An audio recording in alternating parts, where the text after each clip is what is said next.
Alright folks, turn 18, and let's talk about how things are going, because as you can see, Erythia has moved out. So, we summoned some more Firebirds, we hit Conjuration level 4, excellent. The Throne of Stars has been claimed in the name of the second Paris Accords. So, Atlantis is expanding. Several battles. First of all, the Unknown Marshes. We threw a fairly ragtag force in here, not super powerful, mainly lighter cavalry, some infantry under Yakim the Knyaz. Unfortunately, the enemy had actually placed a fairly significant amount of province defense here. So, the lighter cavalry was, unlike the Malaya Druzhina, not able to smash their way through large numbers of lesser infantry. And we were routed despite the lightning bolt spam. So my troops were forced to retreat. If I recall correctly, Yakim did get away, as did my mage. But the army was effectively lost. So, yeah, I got my Astropelagist back, I got my Knyaz back, I lost about 10 of my units. And you can see here, he had, I think this is 15 province defense, which is more than I had expected. In the retreat details, you can see everyone successfully retreated to Emain, which is nice, including all of the units even. There was a battle in the woodlands as well, where we steamrolled a little bit of enemy infantry. And you can see we had deployed our cavalry in this long line, in a bid to surround whoever got to us. We summoned a whole bunch of lesser air elementals, which is fine. And then we were attacked in Xanthe Rast, and this was a fairly major movement. This is, in fact, I believe, every unit Erythia still has that they've recruited, except what they recruited in their capital this turn. This was his bid to catch and destroy my cavalry party, my 20-some-odd Malaya Druzhina, which this army would undoubtedly have done, I must point out. So he's got the Quick Spears, a mercenary unit down here. Up here, he's got a variety of Erythian hoplites mixed with Erythian phalangites, which have, of course, less armor, but better defense skill and a longer... well, actually, it's the same spear, isn't it? A slightly higher damage spear. Yeah, 14 versus 13 and slightly better attack skill. In the middle, he has his cohort of Soldiers of the Setting Sun with their Sun Awe, and then he has a significant mage corps. He's brought out 5 Dedukos, 4 Magi, he has a mercenary captain and a Makimos commander, and then he also has a princess of the Setting Sun with several gems. So he's got quite a bit of magic power, as well as I said, believe every unit he has, against just my province defense. His mages form a small communion. He's throwing an acid bolt with the Princess of the Setting Sun, casting a lot of Mind Burn. Mind Burn is an excellent counter to heavy cavalry, because heavy cavalry is expensive, tends to come in low numbers, and its magic resistance is not particularly high, especially in lands of magic, which will lower magic resistance. So Mind Burn is very efficient at getting rid of these kinds of units, which otherwise troops will struggle against. Acid Bolt, also a pretty good shout. But he then swiftly switches over to throwing Sulfur Haze, which he does very successfully. The Sulfur Haze, my troops don't actually inflict many casualties here. He does take some casualties and damage on his mercenaries from going through the Sulfur Haze, but he doesn't really care about the mercenaries, so that's fine. So we can see here the attack in Xanthe Rast. He lost 1 Erythian Hoplite and 4 Spearmen. His Dedukos got 12 kills, mainly with Mind Burn.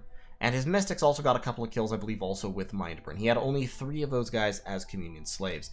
Wiped out my province defense with no loss. Ulm moved in and took Yellow Caves. That's fine. They did kill the Black Hoods that I've been recruiting there, but, you know, I don't really care. In fact, yeah, 3 of those Black Hoods even got back to me, so that's fine. And then a whole bunch of random events. Caverns of Gold is about to be attacked by barbarians. That's very sad. We got an adventurer who is inspirational in Ard, which is nice. In Ogden Mercs, we got some misfortune and unrest. But in Kratos, we got extra dominion, and then in the Woodlands, we got fire gems, and in Spires of Ascension, we got another bunch of free units. So a whole bunch of free Voi have joined the cause, which is great. Now, like I said, this province is about to be hit by barbs. I've negotiated the non-aggression pact with Patala, which is great. So we have that. That said, I have to make it clear to him that despite the fact this is about to be taken by barbarians, I will expect it back. At the moment, I don't really have a good force to go and take it back just because I'm concentrating all my troops to the north. So, we are split. We've got Capcirco and his cavalry over here in the woodlands. Meanwhile, we have this army, which outnumbers the enemy significantly down here. And this army is well over 100 units. 44, 56, 116, yeah, about 140 units all told. In terms of numbers, the majority are archers and crossbows, primarily archers, but with a fairly decent leavening of crossbows. About 20 infantry in a line, and then a group of cavalry, of which, what's that, 14 Malaya Druzhina and 5 Black Hoods. So I'm actually going to put the Black Hoods with the archers, I think. I feel like using the composite bows is a better way to use them, and just have the Malaya Druzhina as an attack force. So what we're doing is, we're trying to collapse our troops onto Xanthe Rast. We can see that he's hired the Snake Charmer, who has 50 militia. So this is almost entirely militia, which are just shitty units. They're only good for holding your own units, enemy units rather, in place for a short period of time. And then he's recruited a few Erythian Phalangites as well. But this is essentially his only army. And it also includes the majority of his mage power. So we're collapsing on it. What we're doing, we've deployed this way. We have cavalry on both flanks, scripted to attack rear. Since they are quite fast, they should charge into the back of the enemy fairly effectively. They may get caught up, because the enemy infantry may split to engage them if they are on attack closest orders. My archers are split up, as you may have seen, into many smaller units. And the reason for that is I've given them non-specific fire orders. This is so that they may target units in the rear, and specifically so that they may target mages. I would much rather have my archers firing at the enemy mages, who don't seem to be spending much time on defensive spells, than have them shooting at the enemy infantry, which my troops can fight effectively. My heavy infantry will lose to Erythian infantry, but very slowly, since they have decent prot stats. And my Malaya Druzhina, it's been proven, can cut through Erythian infantry very efficiently. So, if it comes down to it, they can handle that. What I'm hoping, though, is that my cavalry, and specifically Capcirco, will get around to the rear and begin attacking the enemy mages, who will also, at that time, be under fire from archers. If I can drive the enemy mages off the field and kill them, then my troops will be able to close the jaws on the enemy infantry and destroy them very effectively. Now, the enemy might foil this plan, but what I'm hoping is, looking at the positioning, there's basically a couple of things he can do. He could move these troops to attack me here, to attack into Capcirco's army. Now, if he were to do that, it might succeed. He would take casualties because these guys are all summoning air elementals, and he knows that they can do that. I'm just going to move them back a little bit further, since that doesn't matter for the air elementals. I'm actually kind of sad that they spent the gems to summon air elementals in that battle. Against Province Defense, I would have hoped that they wouldn't do that, but as you can see, the enemy lost 25 units and the Malaya Druzhina only killed 14, so those few air elementals they summoned did trample to death 9 units. Having those guys, those air elementals, jumping into the back lines to derange his mages will be extremely effective, and that's definitely going to be an important factor in this battle. The other thing he can do, and what I'm hoping he'll do, is just concentrate all his forces here and try to defeat me in a straight stand-up battle. If he does that, I think I'll crush him. His Soldiers of the Setting Sun are his only really steady units here. He's mainly relying on his Mage Corps, and frankly, his Mage Corps is quite small, because he never got to build another fort. I have 3 forts at the moment. Admittedly, only 2 are producing mages, but still, I actually have more mage production than Erythia does, and I haven't lost any, whereas he has lost a couple, including his king.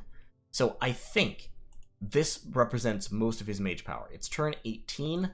That army in Xanthe Rast contained 10 mages. So he can produce a mage and a half per turn if they're not slow to recruit. That said, these ones are slow to recruit, and I know he had at least a king as well, which also means he should have a queen, I believe. He may not have a queen, but he might. If so, that means at least, 12 points for 3 of these guys, so 4 turns spent recruiting them. And then he can recruit a mage and a half per turn, so he'll have more mages than this, unless there have been turns that he spent without recruiting any mages. But still, that's a very significant fraction of his total mage corps. If I can destroy this army, then I will be very comfortable moving on to invest Erythia itself, to besiege them, and get ready to storm the place. I have plenty of gems available as well. I'm not moving more mages outright at the moment, because, well, I've spent a couple turns without recruiting any mages, and I would much rather focus on pumping out some mages now to try to get back in the race there. I've got a lot of troops down here that I could actually divert to take out those barbarians in Caverns of Gold when they take the place. It'll kind of depend on how many there are. That said, this is a cave, which means it's dark, and barbarians have relatively low prots, so... tell you what. If I were to just cancel my troop recruitment for a minute, I could... Yeah, I can't recruit very many. I just wish you got more Zots for province defense, because you only get 1 Zots per point. And in the dark, even in the dark, they're still not very good, is the thing. Well, I'll crank province defense up to 16, I guess, and I'll start recruiting these, as many Zots as I can per turn. I'd like to recruit Camazots, but I'd need a lab for that. And I will take... These guys have javelins, which are pretty good in the dark, especially against barbarians. And a few Malaya as well. So I'll take Riego, maybe, and move him down. Well, actually, Pagabar is closer. So I'll move Pagabar down, and Riego will advance. So that'll still be 40 units advancing. I've got this commander, Rast, who is, as I said, inspirational, this adventurer that I got from a random event, moving up to the capital so we can pick up some more troops. That brought me down to 40 gold. I'll recruit a few Peshtsi spearmen, I guess. That's fine. Should get my god back any time now. We are searching for magic sites. Pafanuti is sneaking back over here to Annika. I desperately need to free up the money to start building there, and I should do that like next turn, assuming this goes well.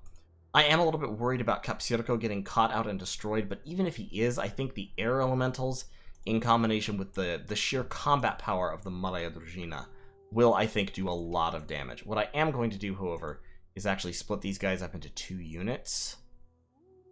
Yeah, I'll put 1 unit up here. That will, if I do have the combined battle, that will mean that I'm overloading 1 flank, but that's fine. Because that will mean that I'll get 13 cavalry and Capcirco attacking to the south, and 25 cavalry attacking to the north. Kind of one after another. Yeah, that's fine. That will be just fine. And the ones Capcirco is leading, of course, have a huge morale bonus, which is nice. Meanwhile, Posvidst here... he could drop the Divine Blessing. Morale, attack skill, magic resistance, penetration bonus. Yeah, sure. He might as well drop a Divine Blessing right at the start.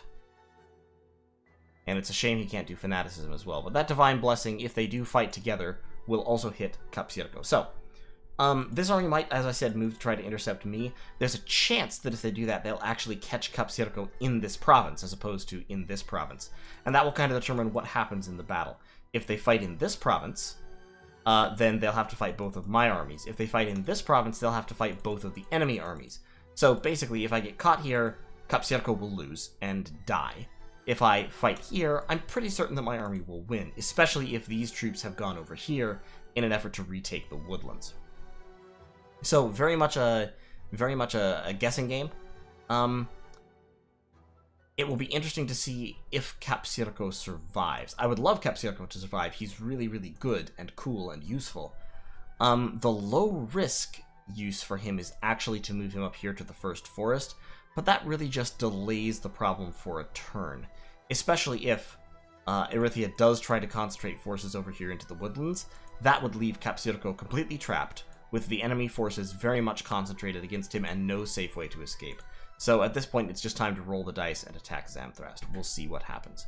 In terms of research, 4 more turns or 3 more turns to Conjuration level 5, and I have my armies rolling north, so we will see how things go. I'm excited. This war so far is going well, but it could easily turn around depending on what happens here in Xanthe Rast. So in any case, thank you so much for watching. I'll see y'all in turn 19. Alright folks, turn 19, and as I suspected they might, I hoped they wouldn't, but I thought they might do this. Erythia attacked the woodlands, so it looks like I was caught in the woodlands, alas, but I think we didn't die alone. So, we have the enemy assembled. They've actually placed their hoplites in the rear, which was wise, considering that they were fighting a cavalry unit of this type. But we have our cavalry split into 2 flanking forces, a tiny, tiny amount of 1 province defense in the middle, our 4 mages in the rear, and Capcirco, the Bogatir, leading his troops bravely forward with his hero's blade, his lance, all the trimmings. Let's see what happened. The charge of the Malaya Druzhina. We have lesser air elementals coming out. We have 1 gem each left for the Astropelagists, so they will be able to get 2 off per. Got some mind burns, some acid bolts. The lesser air elementals are landing, starting to cause some havoc, and the cavalry land their charge. The cavalry get right back in among the mages in that side. On this side, they got pretty bogged down, but this unit completely surrounded and devastated by the charge and the air elementals. The air elementals concentrated very heavily on that unit. So the northern Malaya Druzhina were mostly destroyed, but they still managed to punch through and get to the Magi. And the southern unit swept through, killed some of the mages, and then got into the Erythian hoplites, where they also bogged down. The soldiers of the setting sun, unfortunately, drew the attention of the air elementals. I say unfortunately because they have magic weapons, so they dealt with the air elementals very efficiently, but in the process, they left the Magi uncovered. So, the Malaya Druzhina fighting well, but getting bogged down. They have the decay weapons. The soldiers of the setting sun are tough enough to withstand the attacks, and so my troops are killed to a man, including Capcirco. But, interestingly, they killed every single enemy mage before they died. All Bogarus will weep for Capcirco. He was a glorious hero of the people, and he deserved a better death. But he died doing what he loved, trampling the enemies of the people underneath his iron-shod horse's hooves. And in the process, he inflicted radically disproportionate casualties. This was a destroying touch for Erythia. In that, as I mean, it's turn 19. They just lost 10 mages, including a slow to recruit capital only, and they'd already lost a slow to recruit capital only earlier. This was a devastating blow. The Deducos are almost 1,000 gold between those 5. 4 mystics, which are relatively cheap, and then a princess of the setting sun. This was like 1,500 gold worth of mages, plus the various units that were killed. He still has his soldiers of the setting sun, which are tough, but without a solid defensive bless, they're not notably tougher than other, like, heavy infantry. I mean, they have high prot and decent attack stats, but they can still be killed fairly easily. And without much mage support, that's exactly what's going to happen to them. Meanwhile, my army rolled into Xanthe Rast and wiped out the enemy province defense with only 1 casualty. So I have, so in Woodlands, he has like 40 units with no mage support. In the Woodlands, in Xanthe Rast, I have 140 units with minor mage support. At least in the sense that they can throw lightning bolts. And that will be more than enough, to be honest. I don't need air shield, because he doesn't have much by way of missile weapons, so I can just throw aim on them, and they can spit lightning bolts. We'll move them up a little bit, and kind of spread the archers out slightly. I still have 1 flanking cavalry force available, and this army should be able, I think, to trample the Erythians under its hooves. Meanwhile, I have a second, smaller army forming to reinforce. So this is another 60-some-odd units, and we are just going to plow straight in against Erythia. Meanwhile, Erythia, it says, has about 10 enemy units, mainly consisting of Erythian phalangites. So what that means is his militia just moved off, because he still has the Snake Charmer. If we look at... he only has the mercenary commander left out of the quick spears. The Snake Charmer, however, still has 50 militia, which makes me think that he moved them down here in an effort to intercept the Malaya Druzhina if they went that way. An odd choice, but I guess he was just trying to cover his bases. There may be some mages down there as well. But so this army is going to make the thrust right towards Erythia. He may be able to pull his troops in and patrol with them, but as I said, his mage support has been significantly reduced, and this battle will be a lot harder for him just because I have all these different squads of archers that will be firing. I have an okay front line and the cavalry and lightning bolt support from my own mages. So I think I'm in pretty good shape. Pafnuti is going to need to hide over here in Annika for another turn or two because I just don't have the cash to build that fort. I was attacked by barbarians in Caverns of Gold. However, the battle actually ended up pretty well, because the barbarians, of course, coming into the darkness had very, very low attack and defense skills compared to the merely mediocre attack and defense skills of my Zots. And so, the Zots actually acquitted themselves fairly well, and in the process they routed the vast majority of the barbarians. In fact, the independent armies as a whole routed, and the only reason they didn't get off the field was because my troops actually routed slightly before them. So, we almost won that, and we did kill 35 of the 40 barbarians, leaving only 7 units total. Which means that, of course, Hagobar's troops will just roll in and end them with no trouble whatsoever. And I'll have the province back immediately. Excellent, excellent, excellent. I've got a couple more scouts here that I'm going to deploy. We'll just set a scout down there, and we'll send some scouts out a little bit further into the Wold. We do have a very significant Pythium army right here on the border, which distresses me slightly.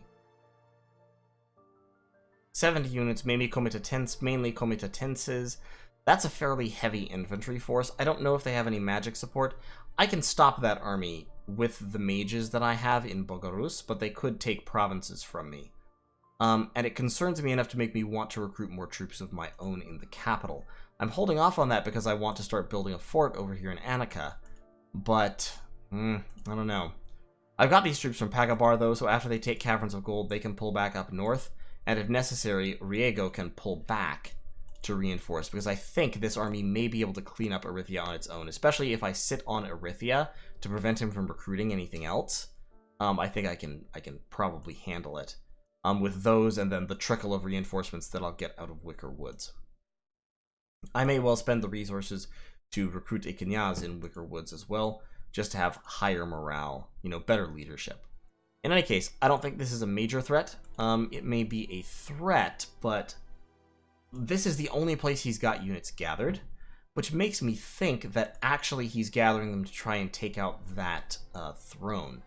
If he was going to attack me, I would expect to also see a number of units here or here to try and attack multiple provinces of mine at once. I wouldn't expect him to try to be gathering a primarily infantry force to attack in one location. My magic is pretty good at stopping that kind of thing. But, yeah, about 3 turns left until we hit Conjuration level 5. And overall, things are going quite well. The Firebirds are also starting to build up, to the point that I think I'm getting more good events in Spires of Ascension than I really should be getting. This turn I got +8 defense in Spires of Ascension, and then in Zox I got some extra gems, and of course in Caverns of Gold I was attacked by the barbarians. But in any case, that wasn't too bad, and I found a mineral cave in Kratas, so my earth income has gone up, which is nice. We are going to move Pafnuti up there, and then we'll move him over there to site search as well. Try to get a few more fire gems going. So far, just random events have been keeping my fire gem stockpile up, so I've been able to keep summoning firebirds to per turn. That may quit, but hopefully it'll last at least a little bit longer. In any case, not a terrible turn. Unfortunately, I did lose Capcirco. Alas, I loved him so.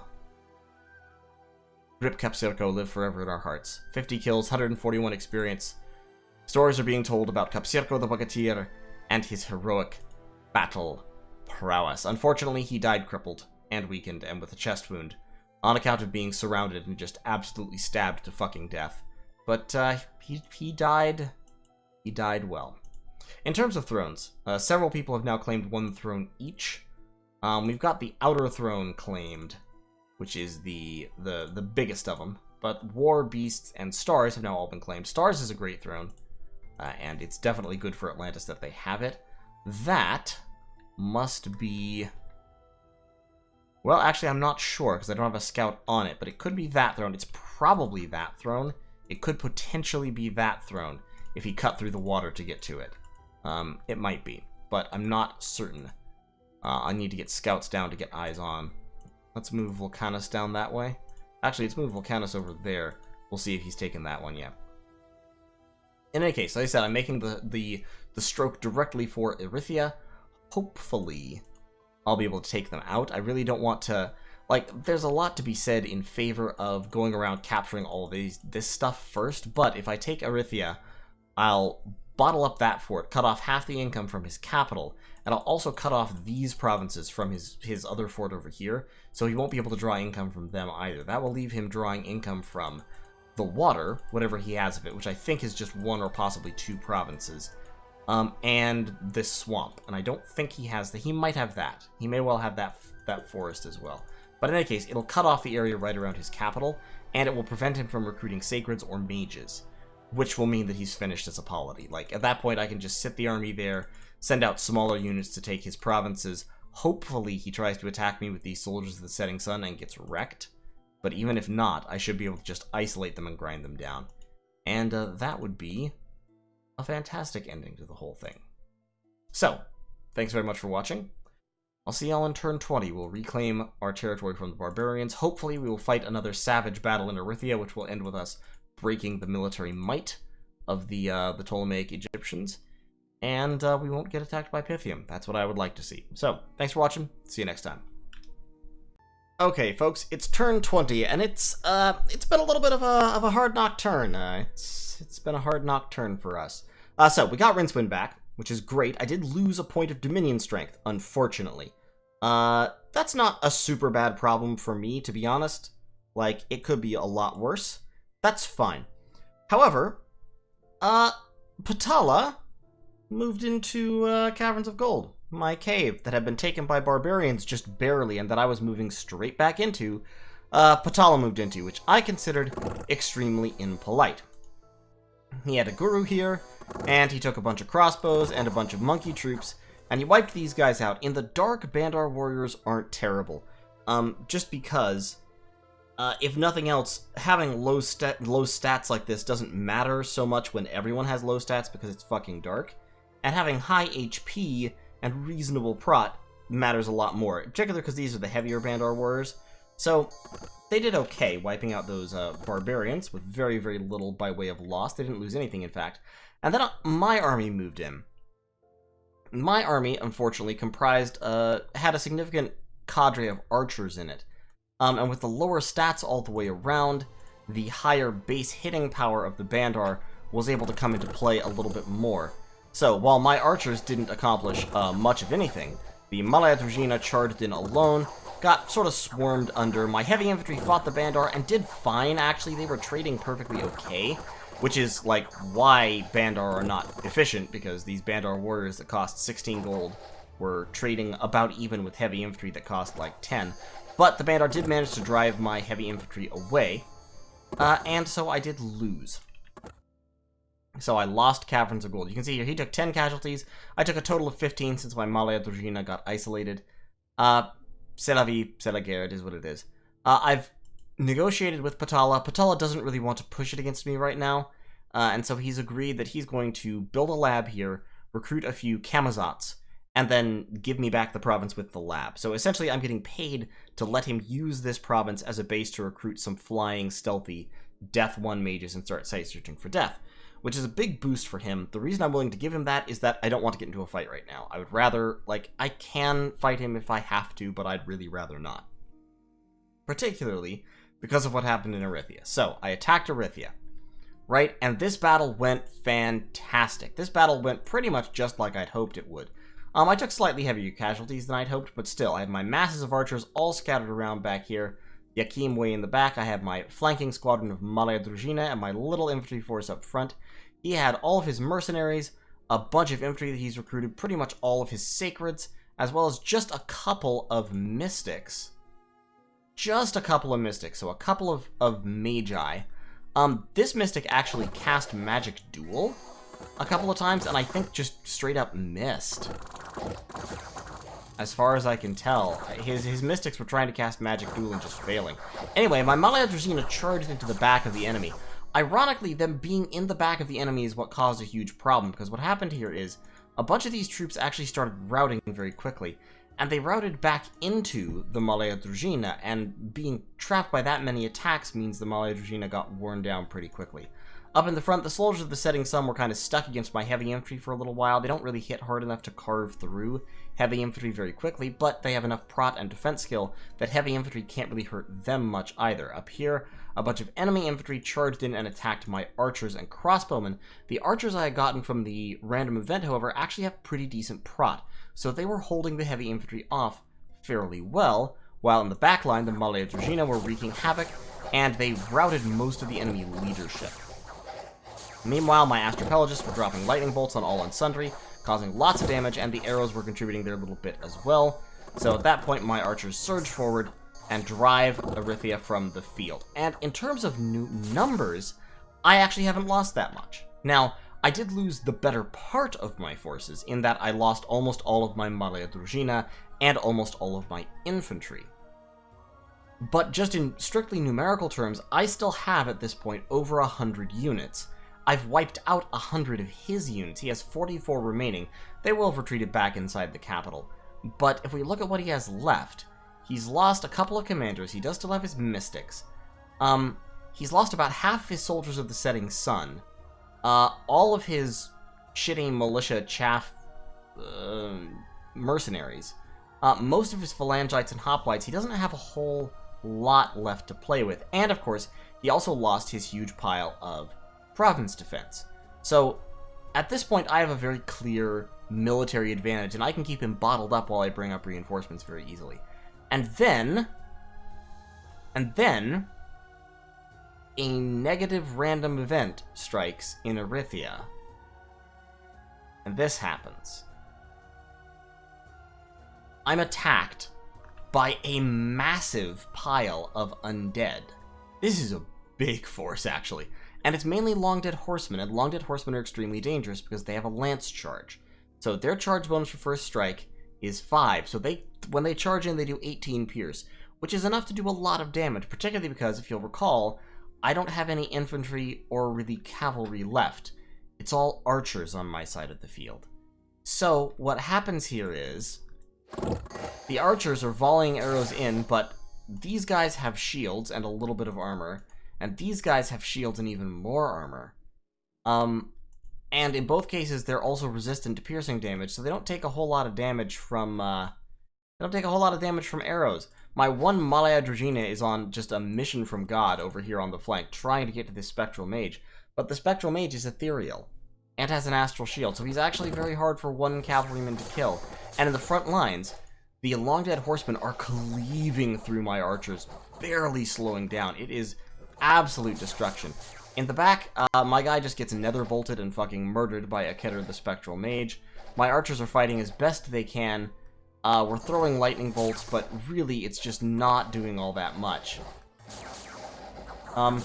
We do manage to just HP route them, is what happens, I think, here. By blasting the skeletons with spells as they come in. But in the process, we lose almost everything. So the independent armies are routed. The Spectral Mage runs off the field and thus vanishes. The banishments from my Prophet and the shock waves from my Astrapelagists did it, but in the process I lost two of my 3 Astrapelagists, and my Prophet, and the vast majority of my troops. Just to a fucking random-ass event.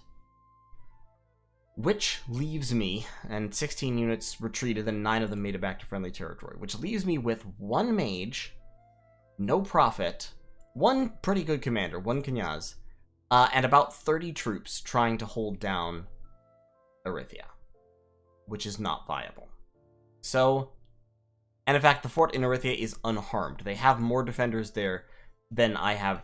I mean, I only have 1 guy actually technically sieging. And even at the start of this fight, I only had at the start of this turn, I had 10 siege strength or something. So, I have to retreat. I don't have another option. Fortunately, it does look like some of the Erythian troops scattered, which is great, but I'm gonna have to fall back. So, we do fortunately have this army coming right back up. This is another 65 units. I've got more reinforcements coming from Wicker Woods, We're going to cancel that guy out so that we can get a couple more crossbows. Actually, we're gonna keep swapping them out for crossbows because I need more crossbows right now. So we've got more troops coming up from Wicker Woods. Even so, this is a mess, and it is a setback. I'm not gonna lie. We've got Maria Dragina being recruited again in Bogarus. No troops being recruited in Spires of Ascension. I am getting back to mage recruitment, and I did get Rincewind back, of course, as I said. So that's nice. My Holy Threes, meanwhile, are all going to push up here, and they're all going to start preaching just to push my Dominion up as fast as possible, I think. Because I would like to use Rincewind in combat, but it's hard to justify using Rincewind in enemy Dominion, where he gets penalties. Because right now, I mean, his base max HP is actually only 80.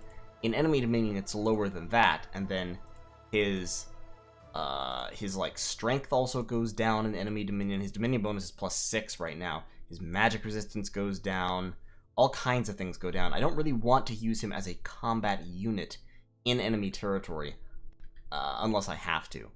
So we'll just kind of have to see how this goes. I might just hop around with him site searching for right now, or researching. I have 200 research points at the moment. Yeah, I'll just sneak him around site searching for a moment, and then I may hop him in to do some fighting. I don't have any real construction yet. I'm working on Conjuration. Once I hit Conjuration level 5, this will get much easier again, because then my Astropelagists will be able to summon full, like, real-ass air elementals. At which point I can bring a bunch of them in, and the full-size air elementals will trample their way through the enemy pretty easily. Forgive my stutter there. But what I'm doing is I'm pulling all my troops back. I'm leaving one guy to maintain the siege. I'm actually going to leave this guy to maintain the siege. Everybody else is pulling back. We're going to grab these troops with Yakim, with, Tabrak? You all go over there. Othkar, you go down there to grab those guys. Yakim is going to move down here, meet up with this army, take possession of most of it. We're going to take the Unknown Marshes at the same time, thus cutting the connection between this fort and these provinces. Then we will move back into Erythia and try to take them there. We'll have about 100 units all told. So we've got, 20 archers there, 25 units there, another 40 there, so about 80 or so units there. We've got 14 here in Xanthe Rast, and I have just enough money to recruit one more heavy infantry. Ooh, could I actually recruit a heavy cav? No, of course not. That would be too easy. We'll recruit one more heavy infantry there. And then next turn, I'm recruiting a Knyaz, and I'll have these troops moving up. I've also got a whole bunch of troops over here that I'll be moving up when I move Trast over there next turn. So we've got more troops flowing upwards. Erythia can't stop me. The question is just how long can they make it take? And do they make it take long enough that Ulm starts to push against me in an effort to take more territory? I really hope not, because what I don't want is I don't want to go from fighting a war with Erythia to suddenly having to fight a war with both Ulm and Patala, which is very possible if Patala and Ulm both decide to push. I am building a fort on Annika, which will take me 4 turns. Once that's up, I'll be in a much more secure position in Re, the Throne of War. But until that's done, this province is, of course, horribly, horribly exposed. And I'm really, really hoping that I manage to handle that. Now, what is good for me is that, of course, Gold Mountains is still under siege by fucking 100 barbarians. And Utgard still seems to be struggling somewhat. They have a couple of provinces still unclaimed right near their cap circle. Nobody's claimed the Dunes of Death yet. They've still got all this mess happening. So that's fine. So Utgard I don't think I really have to worry about. Pythium I also don't think I really have to worry about. That army right there has moved off, so it apparently was never really aimed at me. And I think if I can sort of rally the troops sharpish and get back onto Erythia, I think I can lock Erythia down, prevent them from recruiting more, get the situation back under wraps. I don't have any, none of these mercenaries will actually help me right at the moment. And I don't really have the money to recruit them anyway while I'm trying to build a palisade. But my income versus upkeep ratio is fine. I can afford to deploy mages if I have to make sure to get this shit locked down. I haven't lost anything totally irreplaceable. It's merely been a nasty and annoying setback for no real reason. But we've got this situation diplomatically tamped down and an agreement made. This situation is militarily, I think, still under control. We're going to hit Conjuration level 5 in 2 turns. and everything should be okay. Everything should be okay, he says, slightly scared. Alright, yeah. So that's turn 20, and I'll see y'all on turn 21.